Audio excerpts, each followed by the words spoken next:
सिंधी अदब जी दुनिया में भली का दोस्तों के औरतूं मर्दन खां भी वधीक हिम्मत वारियूं हूंदियूं आहिनि। उहा भी हिक अहिड़ी ई औरत हुई। उहा अञा 2 वरियनि जी ॼमार खे भी न रसी हुई त हिक बीमारीअ खां ॾिसण ॿुधण ऐं ॻाल्हाइण जी सघ खसे वरिती।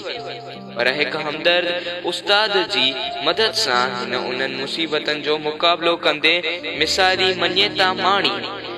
संदस जीवन हर माण्हूअ लाइ हिकु सबक आहे।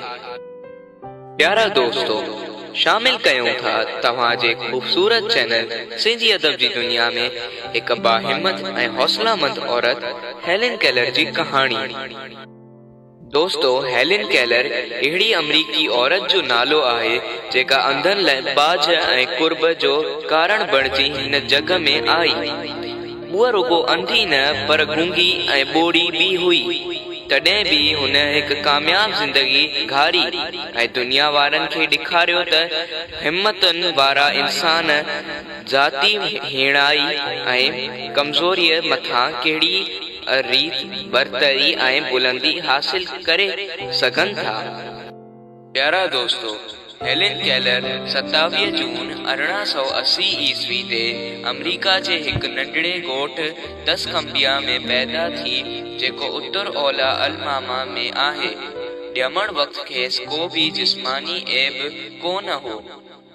जॾहिं हिन जी उमिरि रुगो 20 महीननि खे पहुती त हिकु अजीब दिमाग़ी मर्ज़ जो मथसि हमलो थियो जंहिं संदसि नज़र ऐं ॿुधण जी सघ ख़तमु करण सां गॾु ॻाल्हाइण जी क़ुवत भी ख़तमु करे छॾी। उहा हिक ई वक़्तु अंधी, ॿोड़ी ऐं गूंगी बणिजी पई। संदसि पीउ माउ खे उन ॻाल्हि ॾाढो सदमो रसायो, छो त जेकॾहिं को ॿार अंधो थी पवे त कहिड़ी न कहिड़ी रीत हो ज़िंदगी गुज़ारे वेंदो। पर हीअ वीचारी त ॿोड़ी ऐं गूंगी भी थी वई हुई। शुरू में हेलेन जी हालत चरियन जहिड़ी रही। उहा रड़ियूं कंदी ऐं ॿियनि ॿारनि जो मुंहुं पटींदी हुई। को भी ॿार हुन जे वेझो वेंदो हो त उन जा कपड़ा फाड़े छॾींदी हुई। माउ पीउ खे सम्झ में ई न थी आयो त हो छा कनि ऐं खेसि कहिड़ी तरह संभालियनि ऐं फज़ीलत सेखारियनि। हिकु ॾींहुं हुन पंहिंजी माउ खे हिकु कमरे में पूरे छॾियो।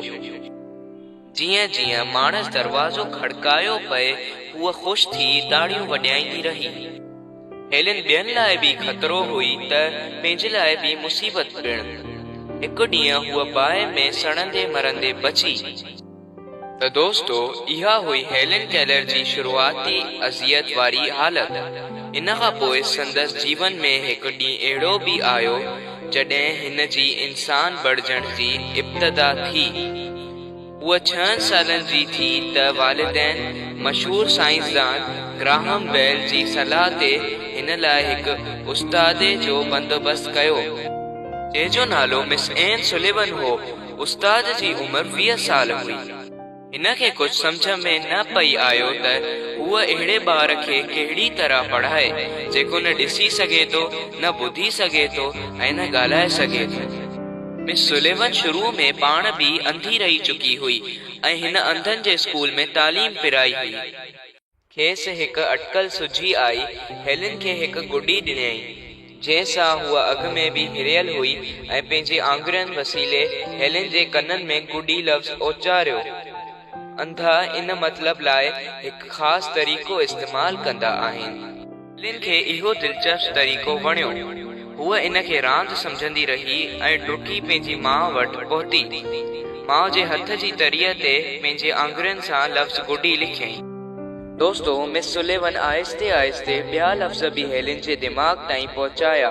मिसाल तौर कुत्तो, प्याली, टोपी। हेलेन खे इहा रांदि ऐं नवां लफ़्ज़नि सां ॾेठ ॾाढो पसंदि आई। हिकु ॾींहुं हुन 3 नवां लफ़्ज़ सिखिया, अम्मा, बाबा, अदी। खेसि ॾाढी ख़ुशी थी छो जो हूअ इन्हनि माइटनि में पलजी निपची एॾी वॾी थी हुई। पोइ हुन पंहिंजे उस्ताद लाइ हिकु लफ़्ज़ सिखियो ऐं वरी पंहिंजी हिकु साहेड़ीअ लाइ।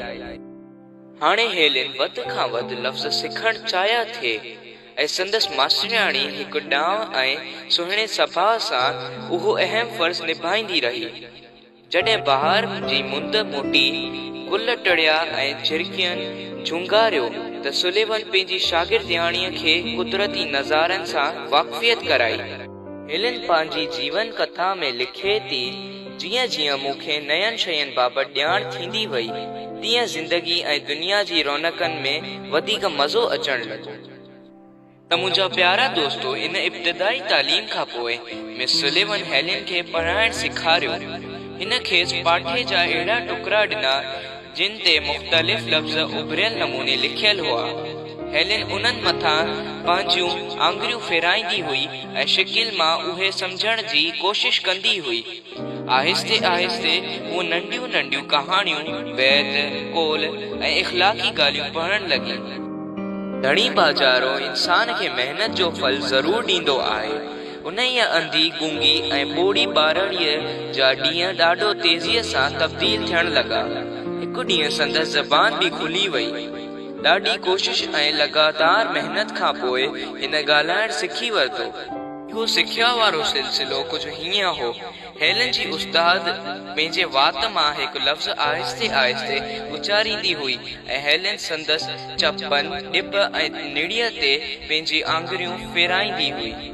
पोइ पंहिंजे चपन ऐं ज़बान ते आङुरियूं फेरींदी उन्हनि में बि साॻई क़िस्म जी चुरपुर पैदा करण जी कोशिश कंदी हुई। शुरू में खेसि ॾाढी ॾुखियाई थी, पर हुन हिमत न हारी ऐं आख़िरकार सभु अखर आसानीअ सां उचारण लॻी। हुन वक़्तु संदसि उमिरि 10 साल हुई ऐं पोइ उहो सभाॻो ॾींहुं बि आयो जॾहिं हुन पंहिंजे ज़बान सां पहिरियों जुमिलो ॻाल्हायो, ही गरम आई। त प्यारा दोस्तो, हाणे उहा भित भोरा भोरा थी पई जेका हिन जे ऐं ॿाहिरी दुनिया जे विच में हुई। हेलेन खे आला तालीम जो शौक़ु पैदा थियो। 1896 ईस्वी में पंहिंजी उस्ताद सां गॾु हिकु स्कूल में दाख़िल थी, जेका साणस गॾु क्लास में बि वेहंदी हुई ऐं जेको बि कुझु पढ़ायो वेंदो हो उहो अंधनि वारी ॿोलीअ में हिन हेलेन खे सम्झाईंदी हुई। इम्तिहान वक़्तु सभई सवाल आङुरियुनि जी इशारनि सां खेसि ॿुधाया वेंदा हुआ ऐं हूअ टाइपराइटर वसीले इन्हनि जा जवाब ॾींदी हुई। हिकु साल खां पोइ हेलेन न फ़क़ति स्कूल जो इम्तिहान पास कयो, पर अंग्रेज़ी ऐं जर्मन ॿोलियुनि में मथायूं मार्कूं हासिल कयूं। 2 सालनि खां पोइ हिन पंहिंजी उस्ताद सां गॾु रेड क्लिफ कॉलेज में दाख़िला वरिती। ख़ुदि एतमादीअ करे हेलेन पाण में ऐं ॿियनि हमक्लासियनि विच में को बि फ़र्क़ु न सम्झंदी हुई। संदसि उस्ताद खांसि ॾाढो ख़ुशि हुआ। उन्हनि हेलेन खे हमथायो ऐं हुन पंहिंजी ज़िंदगीअ जा ख़ासि वाक़िया लिखणु शुरू कया, जेके पहिरियां ई हिकु रिसाले में ऐं पोइ किताबी सूरत में बि छपजी पधिरा थिया। हेलेन रेड क्लिफ कॉलेज मां BA पास कई। पंहिंजी किताब मां हिन खे कुझु आमदनी बि थी। हूअ पंहिंजी प्यारी उस्ताद समेत हिकु ॻोठ में रहण लॻी।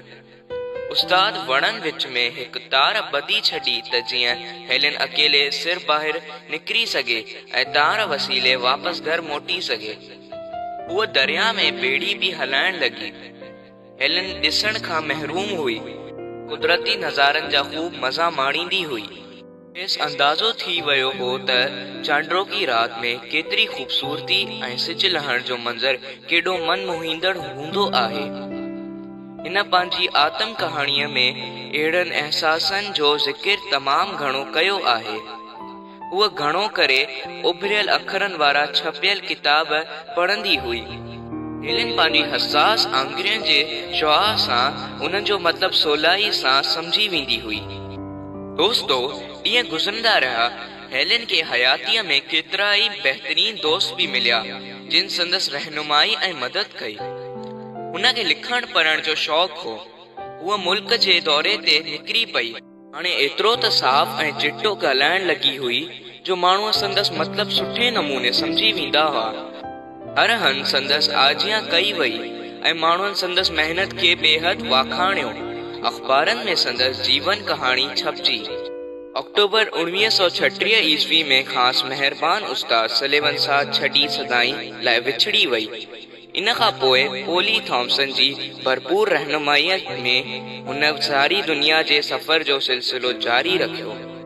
त दोस्तो, हेलेन केलर खे ॾिसण वारियूं अखियूं त कोन हुयूं, पर हूअ अखियुनि वारनि अनेक इंसाननि खां बि वधीक चिटाईअ सां अंदर जी ख़ूबसूरती ॾिसी सघंदी हुई। हूअ रोशन ख़याल हुई। हुन चाहियो पए त हर इंसान खे पेट भरण जेतिरी मानी मिले, बेघर माण्हुनि खे अजा ॾिना वञनि, अणपढ़ियलनि खे तालीम सहूलतूं मिलनि ऐं दुनिया जूं समूरियूं क़ौमूं सुख अमन समेत इंसाफ़ माणनि। अक्टूबर 1961 ईस्वीअ में हेलेन केलर केतिरनि ई बीमारियुनि में घेरजी वई, जंहिं करे हुन अवामी हलचल वारी हयातीअ खे ख़ैर आबाद चई आर्केन रिज में इलाज ऐं एहतियात हेठि बाक़ी ॾींहं गारिया। 1 जून 1968 ईस्वी ते आर्केन में ई हूअ सुकून सां सुम्हंदे सदाईं लाइ अबदी निंड में हली वई। प्यारा दोस्तो, हेलेन केलर इंसाननि लाइ मुस्तक़बिल मां मायूस न थियणु, तमाम घणा ॾुख ॾिसण खां पोइ ख़ुशी माणण जो मिसाल आहे। हुन सारी दुनिया जो सैर सफ़र कयो।